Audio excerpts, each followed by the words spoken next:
Hello everyone, सभी को very good morning.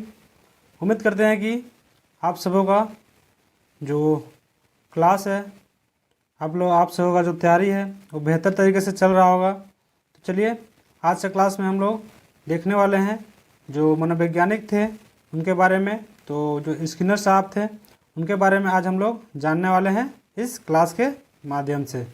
तो आप भी अपने एक कॉपी और एक पेन अपने साथ जल्दी से अपने हाथ में ले लीजिए, क्योंकि काफ़ी सारे जो मेन पॉइंट है वो आपको बीच बीच में नोट डाउन करने पड़ेंगे शॉर्ट नोट्स के रूप में। तो चलिए, आज से क्लास को शुरू करते हैं। तो उम्मीद करते हैं कि आपने ले लिया होगा। तो मैं हूँ घनश्याम और आप देख रहे हैं मिशन शिक्षा यूट्यूब चैनल। तो इस चैनल के माध्यम से आपको टीचिंग से रिलेटेड काफ़ी सारे स्टडी मटेरियल्स आपको प्रोवाइड करवाए जाते हैं और आपको ज्ञान को बेहतर बनाने के लिए काफ़ी सारे कंटेंट दिए जाते हैं। तो अगर आपने अभी तक इस चैनल को सब्सक्राइब नहीं किया, चैनल को सब्सक्राइब कर लीजिए और बने रहिए हमारे साथ इस तरह से अपने ज्ञान को और भी बेहतर बनाने के लिए और अपने एग्ज़ाम का प्रिपरेशन को अच्छे से करने के लिए। तो चलिए, आज का जो हम लोग का मनोवैज्ञानिक का सिद्धांत है वो है स्किनर का सिद्धांत।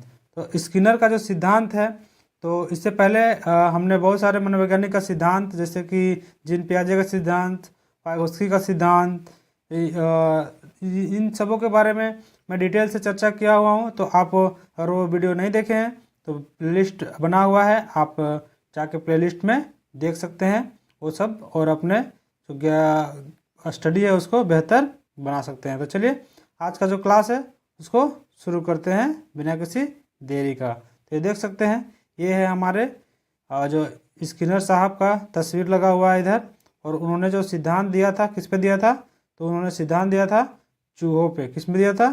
चूहा पे दिया था और कबूतर पे दिया था। तो ये भी तस्वीर यहाँ पे लगा हुआ है, इसके बारे में आगे हम लोग अभी डिटेल से जानने वाले हैं। तो चलिए, इनका एक सामान्य परिचय लेते हैं, इसके बाद इनके बारे में, इनका सिद्धांत के बारे में डिटेल से जानते हैं। तो बने रहिए हमारे साथ, आगे आपको पूरा डिटेल से इनके बारे में जानने को मिलने वाला है। देखिए, इनका एक सामान्य परिचय है।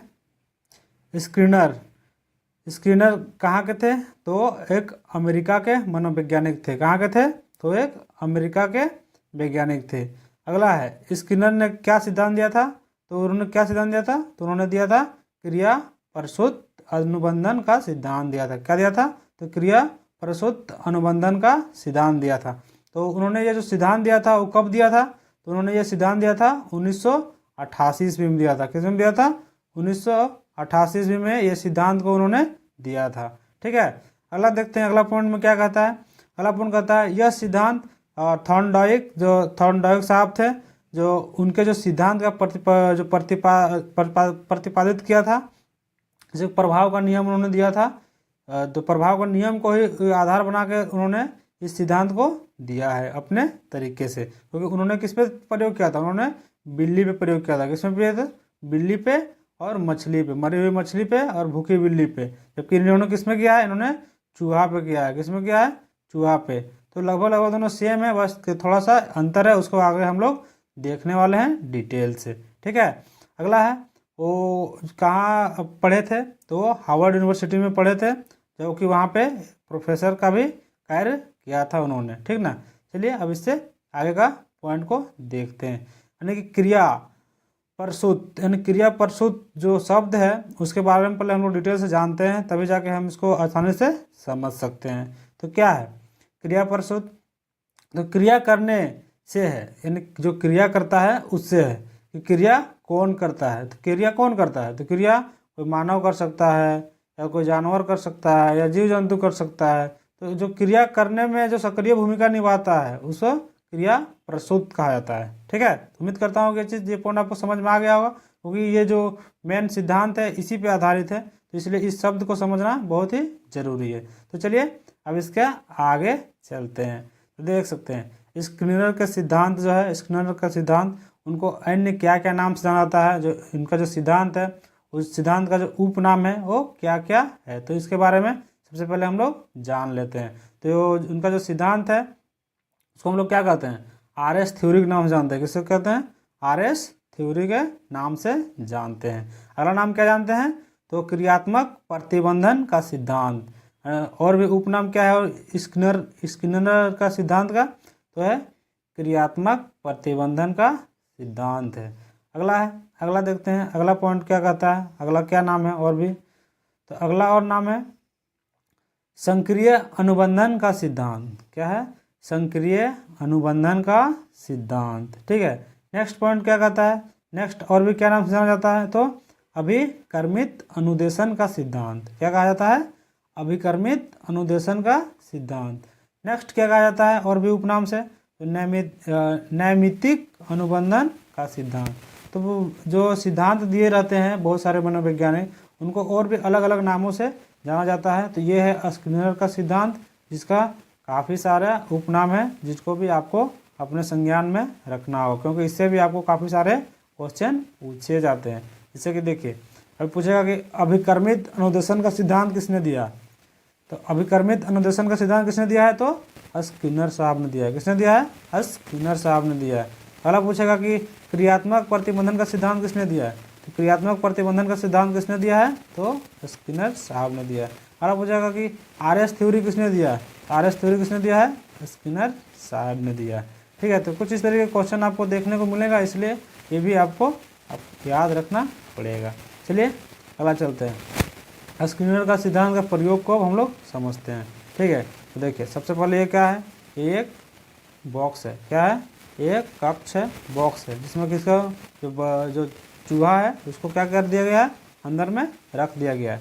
जबकि दूसरी तरफ क्या है? दूसरी तरफ ये क्या है? एक कबूतर है। क्या है? एक कबूतर है। इस कबूतर को क्या किया गया है? इसको भी सेम तरीके से पहले इस पर उन्होंने प्रयोग किया था, बाद में इस पर किया था, लेकिन सबसे ज़्यादा प्रयोग तो जो फेमस प्रयोग है वो कौन सा है? वो चूहा वाला है। तो आंसर में क्या रहता है? चूहा और कबूतर दोनों रहता है, चूहा और कबूतर। जैसे पूछेगा कि स्किनर ने किस पे प्रयोग किया है, तो वहाँ पर लिखा रहेगा कि चूहा और कबूतर पे। तो जो बिल्ली का सिद्धांत समझाया था आपको थॉर्नडाइक का, तो उसी पे ये भी आधारित है।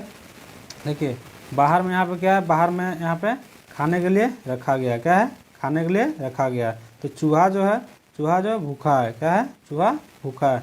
तो ये जो प्रतिक्रिया करना लगता है चूहा और इधर उधर चलने लगता है, तो ये दिख रहा है लीवर। तो एक बार गलती से चूहा का जो पैर है वो लीवर पे चल जाता है, क्योंकि ये तो उछल कूद कर रहा है इधर, तो चल जाता है। तो यहाँ पे दरवाज़ा खुल जाता है और वो जाके खाना को बाहर में खा। देखिए यहाँ पे मान लो कि दाना रखा हुआ है, तो खाना को आराम से वो खा लेता है। इस तरह कबूतर है, कबूतर इधर उधर जैसे कि उसको बंद किया जाता है, तो वो क्या करेगी?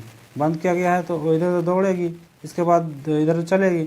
अगर और यह जो लीवर दिया गया वो लीवर अचानक से खुल जाता है, इसके बाद वो बाहर निकल जाती है और वो अपना जो दाना है उसको खा लेती है। ठीक है, तो कुछ इस तरीके का इनका है सिद्धांत। चलिए इस सिद्धांत में हम लोग को क्या क्या रिलेटेड है उसके बारे में हम लोग समझते हैं, क्या क्या हम लोग उसमें जानने को मिलता है, क्या क्या कहता है। तो सिद्धांत में क्या कहता है? तो सिद्धांत स्किनर का जो सिद्धांत है किस में जोर दिया है? पुनर्बलन में जोर दिया है। किस में दिया है? पुनर्बलन में जोर दिया है। अगला क्वेश्चन आता है कि इस बॉक्स को क्या कहा जाता है? यानी जो ये जो बॉक्स है उसको क्या कहा जाता है? तो क्रिया प्रसूत अनुबंधन कक्ष कहा जाता है। जो बॉक्स हम लोग भी देखे हैं यहाँ पे, ये बॉक्स को क्या कहा जाता है? तो क्रिया प्रसूत अनुबंधन कक्ष कहा जाता है इस बॉक्स को, उनके प्रयोग में।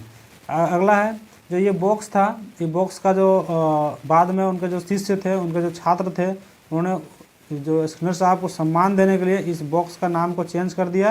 और ये बॉक्स का नाम को उनको जो उनकी मृत्यु हो गई इसके बाद उनका जो नाम है उनको चेंज करके क्या कहा गया? उनका स्किनर बॉक्स कहा गया। स्किनर बॉक्स कहा गया। स्किनर बॉक्स इस नाम से इसको जानना लगा, मतलब जाना जाने लगा बाद में। ठीक है, अगला है जो पुनर्बलन शब्द है। तो पुनर्बलन शब्द है उसका जो सिद्धांत है, तो पुनर्बलन शब्द दिया तो उसका सिद्धांत कौन दिया? तो जो ये जो शब्द है इसको किसने दिया है या फिर इसका जो सिद्धांत है किसने दिया है? आगे आने वाले दिनों में इसका भी सिद्धांत को हम लोग जानेंगे, बट अभी बस इतना जानिए कि जो पुनर्बलन शब्द है उसने किया था, कौन दिया है? तो क्लार्क एल हल ने दिया है। किसने दिया है? क्लार्क एल हल ने, जिसको हम लोग CL हल के नाम से जानते हैं। पुनर्बलन का शब्द कौन दिया है? तो क्लार्क एल हल ने दिया है। पुनर्बलन का सिद्धांत किसने दिया है? तो क्लार्क एल हल ने दिया है। ठीक है, या तो CL हल ने दिया है। चलिए अगला है, इससे आगे चलते हैं। इससे आगे क्या कहा है?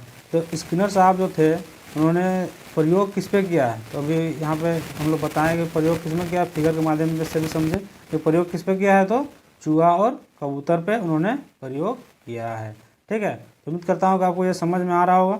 अगला है कि स्किनर साहब किसके जनक कहे जाते हैं, तो स्किनर साहब जो है उनको जनक भी माना जाता है, किसका, तो प्रसूत अनुबंधन के जनक कहे जाते हैं। किसे, प्रसूत अनुबंधन के जनक कहे जाते हैं, कौन, स्किनर साहब। चलिए अब इससे आगे चलते हैं, तो उन्होंने प्रयोग में देखते हैं हम प्रयोग में और भी क्या क्या चीज़ देखा। तो प्रयोग में सबसे पहले अनुक्रियाकर्ता में किसको रखा था, अनुक्रियाकर्ता में चूहा रखा था। पिंजड़े के अंदर में कौन भाग दौड़ कर रहा था, तो चूहा ना कर रहा था इधर उधर उधर। ठीक है, अब पुनर्बलन किस पे है, तो पुनर्बलन यानी जोर किस पे दिया, तो जोर दिया भोजन पे। किस पे दिया, भोजन पे। जबकि थॉर्नडाइक साहब ने क्या था, थॉर्नडाइक साहब ने जोर किस पे दिया था, जोर दिया था बिल्ली पे। किस पे दिया था, बिल्ली पे, यानी बॉक्स के अंदर पे जो बिल्ली रखी गई थी उस पर जोर दिया था। जबकि जो स्किनर साहब उसमें जोर किसने दिया है, बस सेम यहाँ पे यही चीज़ अंतर है कि जो स्किनर साहब है उसने पुनर्बलन पे वो जोर दिया, यानी भोजन पे जोर दिया था। जबकि जो थॉर्नडाइक साहब थे उसमें किस में जोर दिया था, तो उन्होंने जो अनुक्रियाकर्ता पे जोर दिया था। जबकि वो कौन था, वो बिल्ली थी, भूखी बिल्ली थी। तो ठीक है, तो यही दो मेन अंतर है इसमें, स्किनर साहब में और थॉर्नडाइक साहब में। ठीक है, आगे चलते हैं। तो पुनर्बलन पे अगर जोर दिया है यहाँ पे, तो पुनर्बलन को थोड़ा हम लोग अच्छा से समझेंगे तब तो समझ में आएगा। तो पुनर्बलन पे जोर दिया, तो पुनर्बलन कहने का मतलब है क्या है, तो पुनर्बलन हो सकता है कि सकारात्मक पुनर्बलन हो सकता है और नकारात्मक पुनर्बलन हो सकता है। अभी सकारात्मक और नकारात्मक कैसे हो सकता है, जैसे कि अगर हम कोई भी काम को कर रहे हैं, तो अगर हम उसमें उस काम को, मतलब कोई बच्चा अगर स्कूल में अच्छा से पढ़ाई कर रहा है, अगर पढ़ाई कर रहा है, अगर उसको अच्छा चीज़ सीखने को मिल रहा है, तो उसको शिक्षक जो है थोड़ा सा कुछ प्रोत्साहित कर देता है, कुछ अच्छे बात बोल देता है, तो वो प्रशंसा कर देता है, तो बच्चा और भी अच्छे गति से और भी अच्छी तरीके से और जो अपना पढ़ाई है उसको करना शुरू कर देगा। ठीक है, और वही चीज़ है अगर हम लोग का जो मॉक टेस्ट है, जो मॉक टेस्ट है, यानी हम लोग अभी सीटेट का तैयारी कर रहे हैं या फिर केवीएस का तैयारी कर रहे हैं, तो और भी अन्य एग्जाम का तैयारी कर रहे हैं, तो अगर हम तैयारी कर रहे हैं और अगर तैयारी के दौरान हम जो मॉक टेस्ट लगाते हैं या फिर प्रीवियस ईयर का क्वेश्चन लगाते हैं, ठीक है, अगर हमें उसमें अच्छा अंक आने लगता है धीरे धीरे करके, तो अगर अच्छा अंक आए तो क्या है, सकारात्मक पुनर्बलन है। तो उसमें होगा क्या कि हम लोग को जो नौकरी पाने की संभावना है वो बहुत ही नज़दीक हम लोग उसका होते जाएंगे, जिससे हम लोग को क्या हो जाएगा, जो अंदर से उत्साह बढ़ेगा और हम लोग को और भी उस कार्य को करने में सक्षम हो जाएंगे। ठीक है, तो ये चीज़ के बारे में यहाँ कहा गया है। अगला है नकारात्मक। तो नकारात्मक क्या है, अगर हम किसी चीज़ को कर रहे हैं और हमको निराशा हाथ लग रही है। अब मान लीजिए कि कोई बच्चा स्कूल में पढ़ रहा है, बच्चा जैसे कि है, और मान लीजिए कोई टीचर है, उसको कोई गलती किया, उसमें उसको डांट लगा दिया, या तो कोई चीज़ को बनाने के लिए दिए थे शिक्षक, वो चीज़ को नहीं कर पाया तो शिक्षक डांट लगा दिया, तो क्या वो जो बच्चा पे नकारात्मक प्रभाव पड़ेगा ना, तो बच्चा जो है आगे से उस कार्य को वो करने में लगभग नकारात्मक सोच रखेगा और नकारात्मक क्षमता रखेगा, क्योंकि वो एक बार उसको डांट मिल चुका है। अगर हम मान लीजिए कि गाड़ी सीख रहे हैं, तो अगर हमको गाड़ी से गिर गए और हमको चोट लग गया, तो मेरे को अंदर में डर बैठ गया ना, तो ये चीज़ है। तो यहाँ पे इस चीज़ को हम कैसे इसमें रिलेट कर सकते हैं, तो ये जो चूहा था, चूहा अगर पिंजरे के अंदर में भागदौड़ कर रहा था, तो अगर भागदौड़ के दौरान अगर वो जो लीवर है उसमें उसका पैर जाता है, उसको चोट लगता है, तो वो और उस चीज़ को टच करना तो नहीं चाहेगा, क्योंकि उसको ठीक है जानता है अगर खुल गया एक बार में, लेकिन अगर गलती से खुल जाता है तो घूमते घूमते टच होता है और उसको चोट लग जाता है, वो दोबारा उस चीज़ को नहीं छूने जाएगा। इसी चीज़ को यहाँ पर बोला गया है, दंड की भावना से देखा गया है। तो बच्चों में कैसे दंड होगा, तो स्कूल में डांट फटकार या तो बच्चों को प्रतिहीन भावना, ये सब क्या होता है, दंड का कारण बन सकता है। तो चलिए अब इसको हम लोग थोड़ा सा डिटेल से जानते हैं, जो यहाँ पे हम लोग को पॉइंट लिखा हुआ है उसको। तो क्या लिखा हुआ है, सकारात्मक पुनर्बलन। सकारात्मक पुनर्बलन किसको कहते हैं, इसमें यदि किसी प्राणी को सकारात्मक पुनर्बलन दिया जाए तो प्राणी क्रिया को दोहराता है। देखिए इसमें वही चीज़ क्या है, अगर व्यक्ति को सकारात्मक पुनर्बलन दिया जाए तो फिर से वापस उस कार्य को करेगा। जैसे कि चूहा अपना जो खाना खाया तो उसमें एक बार उसको दब गया तो दरवाज़ा खुल गया, बाहर आकर अपना खाना खा लिया। अब दूसरी बार उसको पैक कर दिया गया, उसमें क्या सकारात्मक प्रभाव पड़ा था, फिर घूम फिर से वो क्या फिर से उस लीवर को दबा दिया, तो क्या था, उसका सकारात्मक प्रभाव था। अगर वही चीज़ उसको लग जाता फर्स्ट टाइम में तो वही चीज़ को लग जाता है उसको पैर में, तो वो क्या फिर वापस उसको जाकर दबाता नहीं, डर जाता कि नहीं नहीं हमको नहीं खोलना है। ठीक है, तो इस तरीके का ये इसको हम लोग समझ सकते हैं। तो इसमें एग्जाम्पल दिया गया है, तो परीक्षा जो है वो पास होने पर कोई गिफ्ट मिलना। अगर हम लोग मान लीजिए कि कोई बच्चा 10th का एग्जाम में पास किया, तो उसको जो पापा है उन्होंने बोल दिया अगर तुम 10th का एग्जाम अच्छे मार्क्स से पास करोगे तो तुमको मोबाइल गिफ्ट करेंगे। क्या करेंगे? मोबाइल गिफ्ट करेंगे। ठीक है, तो बच्चे में क्या हुआ? सकारात्मक भावना उत्पन्न हुआ। अब वो सोचेगा कि हम जब 12th का एग्जाम पास करेंगे तो उसमें बोल दिया कि हो सके लैपटॉप मिल सकता है। इस कारण से वो बच्चा और भी मेहनत करके 12th में भी अच्छे नंबर से पास करेगा। ठीक है, तो वही है सकारात्मक प्रभाव। अगला है नकारात्मक पुनर्बलन। तो नकारात्मक पुनर्बलन का कहने का मतलब है इसमें प्राणी को नकारात्मक पुनर्बलन दिया जाता है, तो प्राणी क्रिया को नहीं दोहराता है। सॉरी, तो इसमें जो है अगर बच्चा वही चूहा वाला एग्जांपल लेते हैं, जो चूहा है तो चूहा को अगर उस लीवर में चोट लगता है पिंजरे के अंदर में, तो कक्ष के अंदर में, तो वो चीज़ को दोबारा नहीं दोहराएगा। अगर हमको परीक्षा में मॉक टेस्ट में लगाने में अगर नंबर नहीं आ रहा, अगर मान लो मेरा 150 नंबर का है, 150 नंबर में मेरा 30 नंबर आ रहा है, 40 नंबर आ रहा है, तो बच्चा को क्या उसमें मन लगेगा? तो दोबारा करने में नहीं आएगा। जबकि यही चीज़ को अगर मान लो पास मार्क्स 90 है और बच्चा का 80 नंबर आ रहा है, 75 नंबर आ रहा है, 85 नंबर आ रहा है, तो बच्चा या तो 90 नंबर आ रहा है, तो बच्चा क्या चाहेगा कि मैं इसको और दोहराऊंगा और मैं उसमें बेहतर करूंगा। तो इस चीज़ के बारे में इसमें कहा गया। अगर उसमें अगर जोर ना दिया जाए, मतलब अगर उसमें पुनर्बलन में अगर नकारात्मक पर पुनर्बलन होता है तो बच्चा सही से नहीं सीख पाता है। तो चलिए जो इसका जो की पॉइंट है, की पॉइंट कहने का मतलब मेरा जो पढ़ाने का तरीका है इसमें ये रहता है कि इससे कैसे कैसे क्वेश्चन पूछे जाते हैं। तो इसका जो मेन पॉइंट है इसको हम लोग जानते हैं। जो ये समझिए कि क्वेश्चन है, इसको हम लोग अच्छे से समझते हैं। अब चलिए, तो की पॉइंट में स्किनर सिद्धांत में की पॉइंट में क्या कहा गया है? तो इसका प्रयोग बालकों में शब्द भंडार में वृद्धि के लिए किया जाता है। ये क्वेश्चन आता है, जो स्किनर साहब का जो प्रयोग है, सिद्धांत है, वो बालकों में किस तरह से काम आता है? तो बालकों में किस तरह से काम आता है? तो शब्द का भंडार और वृद्धि करने में, शब्द भंडार वृद्धि में काम आता है। अगला है संतोष क्रिया पर बल देता है। यानी संतोष क्रिया हुई तो बोले अगर हमको कुछ काम करेंगे, मॉक टेस्ट लगाएंगे, अगर मेरा 90 नंबर आएगा तो 80 नंबर आएगा, तो वो क्या है? संतोषजनक है। तो उसमें हम और भी अच्छे तरीके से उस काम को करेंगे, यानी सफलता की ओर, हम अपने लक्ष्य की ओर जा रहे हैं, इस कारण से हम उसमें जोर देंगे, उसमें और भी अच्छे से करेंगे, उस कार्य को दोहराएंगे। ठीक है, अगला क्या कहा गया? इसमें पुनर्बलन पर बल दिया गया। तो स्किनर साहब का सिद्धांत में किसमें बल दिया गया है? तो पुनर्बलन पे बल दिया गया है। अगला पूछेगा स्किनर साहब ने किसमें प्रयोग किया था? कौन सा जानवर पर प्रयोग किया था? तो उन्होंने चूहा और कबूतर पर किया था। चूहा हो सकता है, या तो कबूतर हो सकता है, या तो दोनों हो सकता है आपका। अगला है, तो स्किनर साहब है, उनको किनका जनक कहा जाता है? तो स्किनर साहब जो है वो क्रिया प्रसूत का जनक कहा जाता है। किसका कहा जाता है? क्रिया प्रसूत का जनक कहा जाता है स्किनर साहब को। अगला है, जो स्किनर साहब है उन्होंने जो पुनर्बलन है उसको कितने वर्गों में विभाजित किया है? तो स्किनर साहब है, उन्होंने पुनर्बलन को 2 वर्गों में विभाजित किया है। तो जो पुनर्बलन है उसको 2 वर्गों में किसे क्या क्या विभाजित किया है उसको देखते हैं। देखिए, स्किनर साहब तो है, उन्होंने पुनर्बलन को 2 वर्गों में कैसे विभाजित किया है? तो एक सतत पुनर्बलन और एक आंशिक पुनर्बलन। सतत पुनर्बलन मतलब अगर एक बार उसको अगर मोटिवेट हो गया बच्चा तो उस चीज़ को वो करते रहेगा, और जबकि वो एक बार डिमोटिवेट हो गया तो वो जो नकारात्मक और सकारात्मक वाला दिए थे ना, वही चीज़ इसमें है। एक नकारात्मक है और एक सकारात्मक है। ठीक है, तो यही चीज़ है आज का जो टॉपिक है, इसमें ये चीज़ हम लोग को जानने को मिला। तो उम्मीद करते हैं कि आपको जो क्लास है वो अच्छी तरीके से समझ में आ चुका होगा।